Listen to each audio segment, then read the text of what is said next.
Com relação à locomoção, então nós temos padrões diferentes em poliquetas, oligoquetas e iridídeos, principalmente os iridídeos. No caso dos poliquetas, nós temos dois grupos de hábitos de vida, que eu já falei para vocês, que são os errantes e os sedentários. E eles vão ter mecanismos de locomoção diferentes. No caso, então, dos poliquetas que se enterram, que seriam os sedentários, ou então não apenas os que se enterram, os que vivem em tubos também, eles vão apresentar uma locomoção graças a ondas peristálticas, enquanto nos poliquetas errantes nós temos aquilo que nós chamamos de movimentos serpenteantes, que vamos ver na sequência. Tanto faz se movimento serpenteante ou movimento peristáltico, toda a locomoção de anelídeos, isso inclusive nas sanguessugas, mas toda a locomoção de anelídeos se baseia no princípio do esqueleto hidrostático que é dado pelo fluido celômico.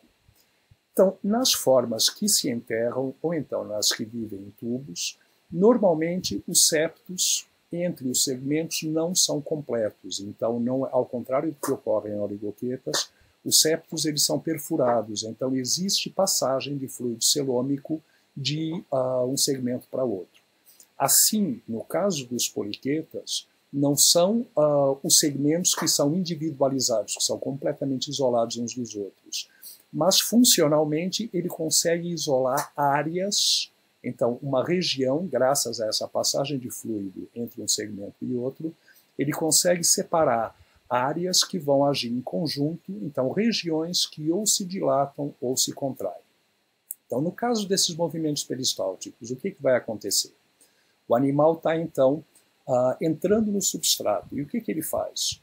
Ele contrai a musculatura circular e distende a longitudinal, então ele afina a região anterior, ele enfia essa região anterior entre os grãos de sedimento.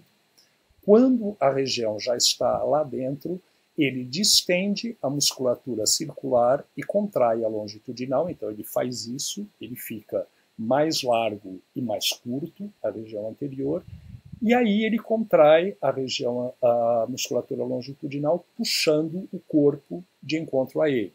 Então vocês veem, ele vai primeiro, enfia um pouco no substrato. Quando ele já enfiou no substrato, ele distende a musculatura circular, contrai a longitudinal. Aliado a isso, as cerdas se projetam e agem como para dar tração, então elas impedem que o animal vá para trás. E aí a contração da musculatura longitudinal vai fazer com que o corpo venha de encontro a essa região anterior, afundando-se no substrato.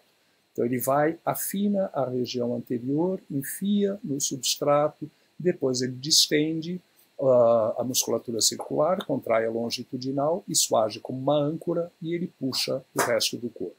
Então esse é um movimento muito semelhante ao de minhocas. E as cerdas têm um papel fundamental na tração. Já as formas rastejantes têm o que a gente chama de movimentos serpenteantes. E esses movimentos serpenteantes eles dependem única e exclusivamente da musculatura longitudinal. A musculatura circular não tem papel nenhum, é apenas para manter o tônus. Quem trabalha aqui é a musculatura longitudinal e os parapódios, que nas formas errantes, eu já falei alguma coisa e vou falar mais em seguida, mas que os parapódios que nas formas errantes eles são muito desenvolvidos e são bastante carnosos. Então o que vai acontecer é que os feixes de musculatura circular de um lado e do outro lado de um mesmo segmento, então os feixes de musculatura longitudinal opostos, o do lado direito e o do lado esquerdo, eles estão em fases exatamente opostas. Então se de um lado ele estiver totalmente distendido, do lado oposto, essa musculatura vai estar completamente contraída. Repito, só longitudinal. Então ele vai estar em diferença de fase entre os dois lados de um mesmo segmento. Quando a musculatura longitudinal está completamente distendida, os parapódios estão tocando no substrato, então os parapódios estão para baixo. No lado oposto, com a musculatura longitudinal contraída, os parapódios estão para cima, então eles não tocam no substrato. E o que vai acontecer são ondas ao longo do corpo do animal, só que essas ondas são em S. Então, num segmento, por exemplo, musculatura longitudinal de um lado totalmente distendida, do lado oposto totalmente contraída. Os parapódios desse lado, onde a musculatura está contraída, estão levantados, estão para cima, enquanto no lado oposto, aquele que está com a musculatura longitudinal distendida, os parapódios estão tocando no chão. Nos segmentos seguintes, você vai tendo estágios intermediários disso. Então, aqui estava completamente contraído, aqui já está menos contraído, e no segmento seguinte está totalmente distendido. E no lado oposto, aqui estava totalmente distendido, com os parapódios tocando o chão. Aqui vai estar no estágio intermediário, os parapódios já não estão em contato com o chão, e no lado oposto, a musculatura longitudinal vai estar completamente contraída, então outro movimento de crista da onda, né, dessas ondas, e os parapódios aqui estão levantados do substrato. Então, o que vai haver é ondas ao longo do corpo do animal que formam esses S's. Quando o animal está em não completo repouso, senão ele estaria parado, mas quando ele está andando, só andando pelo substrato, vendo se tem alimento, mas quando o animal está calmo, o chamado movimento lento, cada comprimento de onda é em torno de 6 a 8 segmentos, e você olhando o animal, parece que não há S nenhum, parece que ele está andando em linha reta. A única coisa que você vê se mexendo são os parapódios. Agora, quando o animal se sente de alguma maneira ameaçado, então chegou um predador, alguma coisa que despertou um movimento de fuga nele, ele aumenta o comprimento de onda. Então, se antes eram 6 a 8, quando ele vai ter o chamado rastejamento rápido, ele vai ter 14 segmentos envolvidos. Então, ele forma S's maiores, então ele anda mais rápido. Com isso, são menos parapódios em contato com o substrato, porque eu lembro que só está em contato com o substrato os parapódios nas cristas da onda e do lado em que a musculatura longitudinal está contraída. Então, com isso, ele vai fazer movimentos, então, com S's mais bem evidenciados, aqui você claramente vê o S, e se porventura a ameaça for maior ainda, então se for um predador e ele tiver desesperadamente que fugir, o que ele faz é que ele se solta do substrato, então ele vai para a coluna d'água e forma esses movimentos que são quase que chicotadas, com um comprimento de onda muitíssimo maior, então vejam aqui cerca de 40 segmentos no comprimento de onda, e ele fica chicoteando na coluna d'água. Esse movimento é extremamente ineficiente, então ele não tem esperança nenhuma de realmente conseguir ter uma locomoção eficiente, principalmente porque não há parapódio nenhum tocando o substrato. Então a única coisa é que ele fica chicoteando na água e o animal quase que fica rezando para que venha uma onda e o leve para bem longe dali e o tire de perto aquele predador. Claro que na hora em que essa onda bate e o leva para longe dali, ele pode cair em qualquer lugar, pode estar na coluna d'água, pode não ter substrato, pode ter uma profundidade muito maior, então isso para ele pode ser muito ruim, mas pelo menos ele se livrou do predador. Então esse movimento mais rápido ele é muito ineficiente. E vale lembrar que os parapódios, eles não são pernas. O animal não anda em cima dos parapódios como as pernas de um artrópode. Os parapódios, eles agem como remos. Eles são apenas para aumentar a tração e, com isso, o animal conseguir se deslocar. Então, esses parapódios estão estão em contato com o substrato, sempre em diferença de fase. Se de um lado do corpo eles estão para baixo, do outro eles estão para cima. E o que vai haver são esses movimentos, então, independentes de um lado e do outro do corpo, sempre em diferença de fase. No caso de oligoquetas, o mecanismo é muito semelhante ao dos poliquetas que se enterram, dos poliquetas sedentários, é exatamente a mesma coisa. Então, ele, para enfiar a cabeça no substrato, ele contrai a musculatura circular, distende a longitudinal, então a região anterior afina, ele enfia isso entre os grãos de terra, se for uma minhoca, né, se for um animal terrestre, enfia isso entre os grãos de terra. Quando estiver lá na frente, ele distende a musculatura circular, contrai a longitudinal, então a região fica muito menor em comprimento, em compensação fica mais larga. Quando a musculatura circular está distendida, as cerdas elas se projetam para fora do corpo, então elas saem diretamente da parede do corpo, não há parapódios, mas elas se projetam quando a musculatura circular estiver completamente distendida, e elas agem então para dar tração e para segurar essa região, para prender essa região, quando a musculatura longitudinal se contrai, puxando o animal então em direção à cabeça. Então você vai vendo dessas ondas ao longo do corpo, de regiões mais largas e regiões mais estreitas, que são exatamente essas ondas. Lembrando que as cerdas só estão em contato com o substrato exatamente nos picos de distensão da musculatura circular. Com relação às sanguessugas, nós temos um padrão bastante diferente. No caso das sanguessugas, houve perda dos septos internos, então o celoma não é isolado, metâmero a metâmero, e o celoma se encontra restrito a 4 canais longitudinais, que são os canais dorsal, ventral e laterais. Vai haver toda uma capilarização entre eles, mas não há septos internos.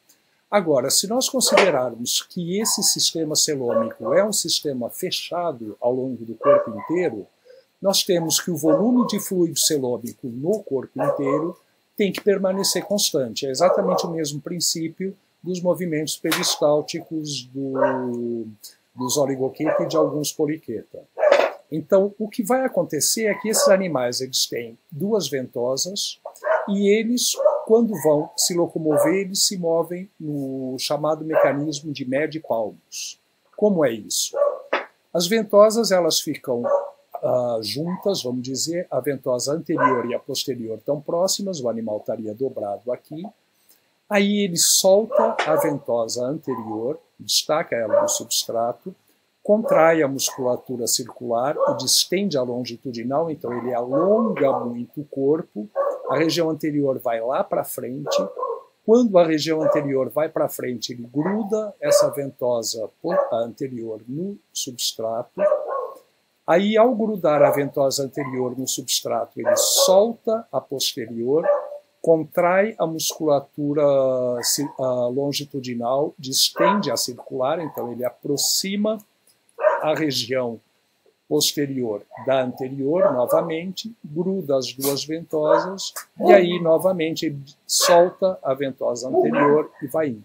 Então, é um mecanismo que a gente chama de Médio-Palmos, porque parece exatamente isso, que ele vai andando nesse sentido.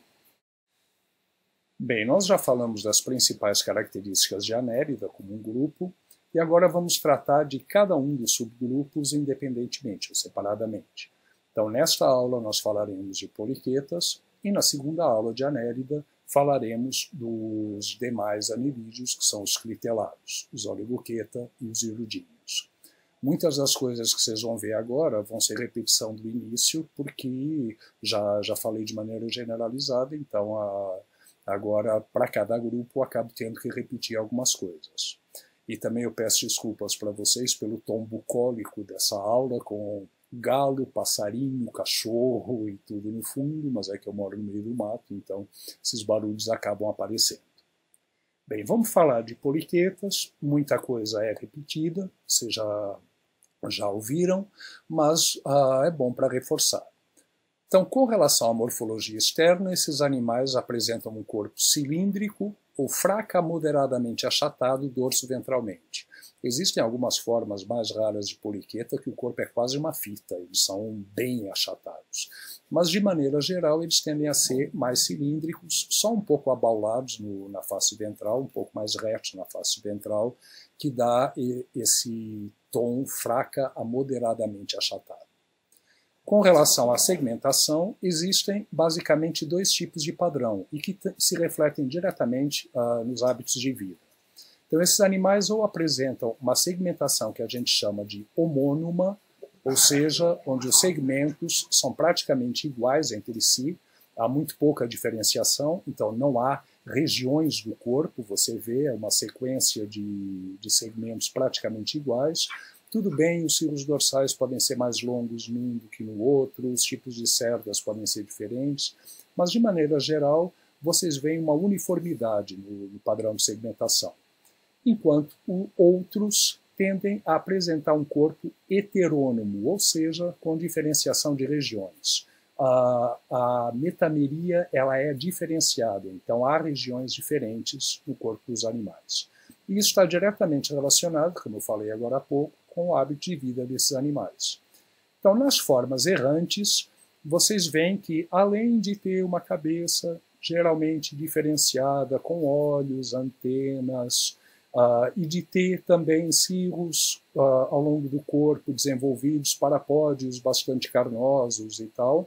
Além disso, vocês veem que os segmentos eles são praticamente uniformes. Tudo bem, pode ter um cirro maior do que outros, mas as diferenças são pequenas. Não há a diferenciação em regiões. Enquanto nas formas sedentárias, pensa, a forma sedentária que vive num tubo ou numa galeria. Ela está enterrada no substrato ou dentro de um tubo. Há uma única abertura na parte anterior, que é o contato com o meio externo. Então, na região que está nessa parte em contato com o meio externo, deve haver estruturas especializadas para as trocas gasosas, deve haver órgãos excretores também. Por quê?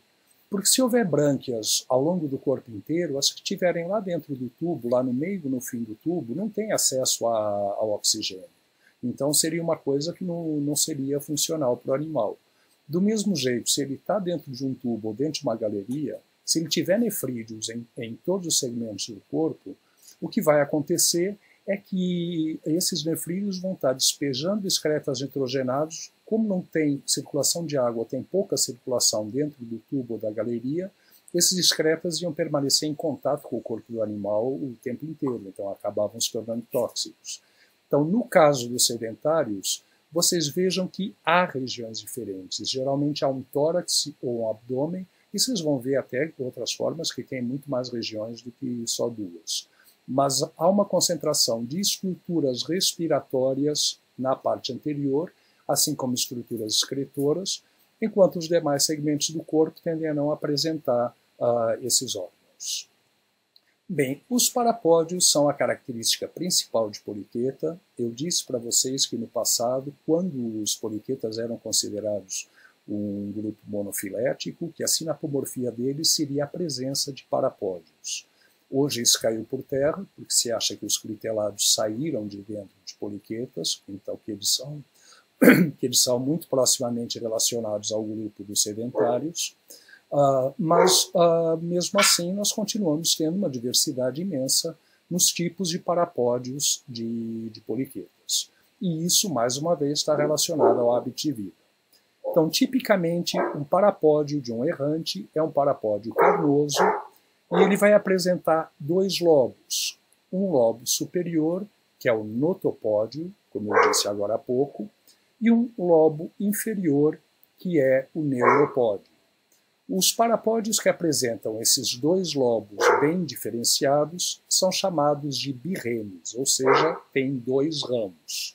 Ramo dorsal, notopódio, ramo ventral, neuropódio.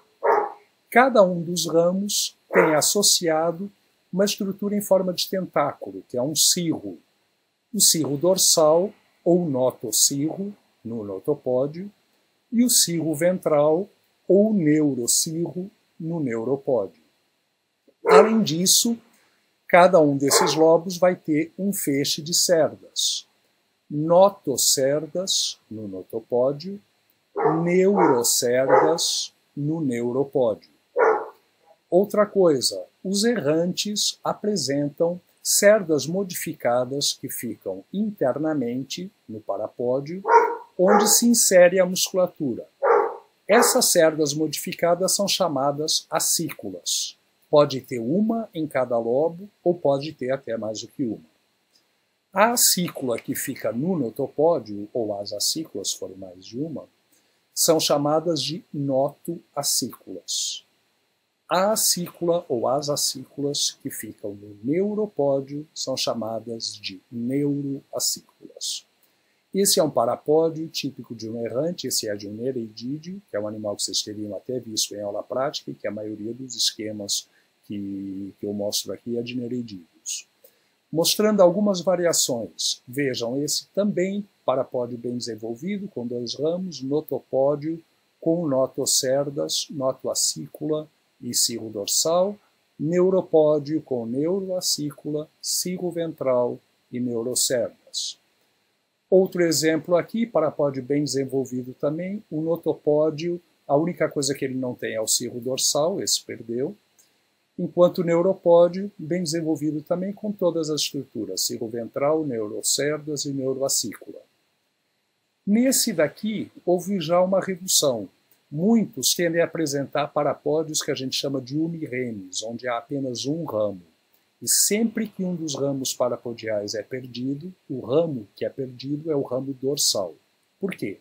Porque o ramo ventral é o que está em contato com o substrato e é o que vai ser o responsável pela locomoção. Então, esse ramo ventral dificilmente é perdido.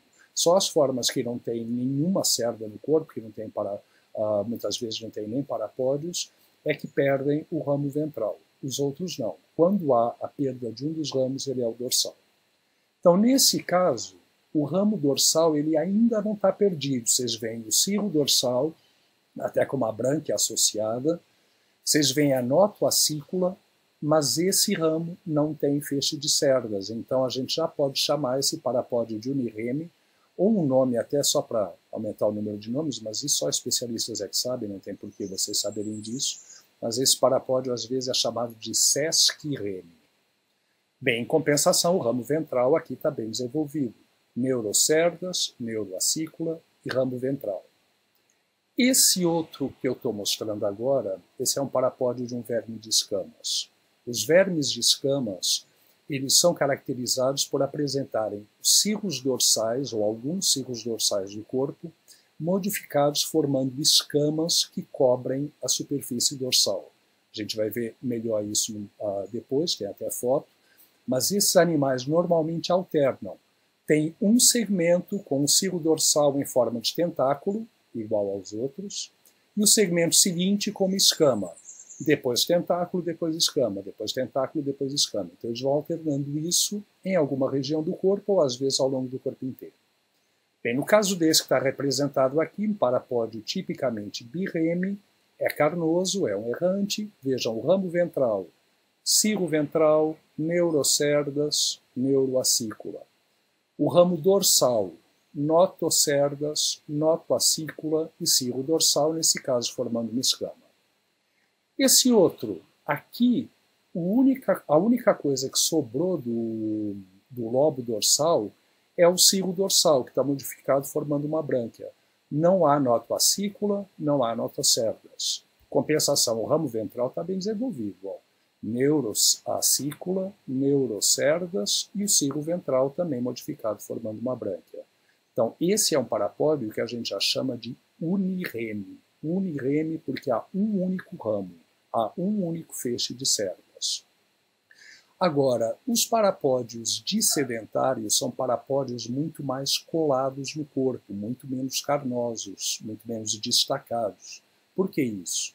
Porque os sedentários vivem em tubos ou em galerias. Então, se tivesse expansões muito grandes da parede do corpo, tudo isso ia esbarrar na parede da galeria, na parede do tubo, e ia dificultar muito o movimento.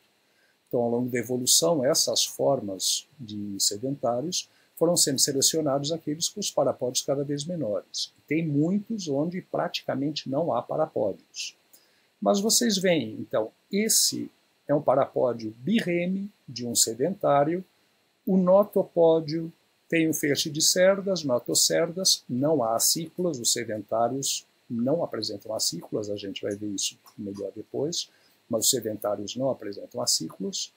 E o ramo ventral, o neuropódio, vai apresentar aqui cerdas que, nesse caso, formam uma fileira, e essa fileira de ganchos de cerdas desse tipo daqui, que eu vou falar daqui a pouco.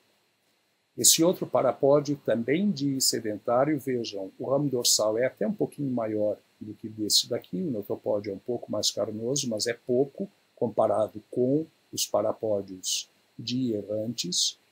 Esse apresenta até uma brânquia associada, mas não há círculo dorsal, também não há círculo, como eu falei, só em errantes. E o ramo ventral, o neuropódio, também vai ter um cine, aqui que são essas cerdas, formando essa fileira de ganchos. Com relação aos tipos de cerdas, vocês têm uma variedade gigantesca dentro de Annelida de tipos de cerdas.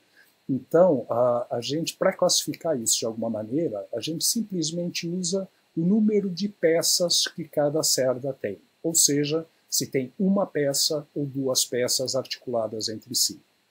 Então, quando a cerda apresenta uma única peça, como é o caso aqui, aqui, quando é tudo uma única coisa, a gente fala que essas cerdas são cerdas simples, ou seja, uma única peça. Agora, em algumas formas, e isso só existe nos errantes, em algumas formas, as cerdas elas se encontram divididas numa parte basal, que é a chamada haste, e outra parte distal, que é a chamada lâmina. E essas partes são articuladas entre si, ou seja, a lâmina se move em relação à haste. Vejam, a cerda ela é única e exclusivamente quitina, não tem musculatura por dentro da cerda. Então, para a lâmina se mover em relação à haste, não é que haja um músculo que vai por dentro da cerda e faz com que ela mexa. Não. O que acontece é que a musculatura que se insere na base da cerda move isso e, ao mover, a lâmina acaba articulando com relação à haste. Pois bem, a gente viu, isso não tem nenhuma explicação lógica, pelo menos não que eu conheça, mas já foi notado por pesquisadores que cerdas compostas, então cerdas com haste e lâmina, só ocorrem nas formas errantes. Não há nenhum sedentário que tenha cerdas compostas. Já as cerdas simples ocorrem tanto em errantes quanto em sedentários, então elas não têm restrição.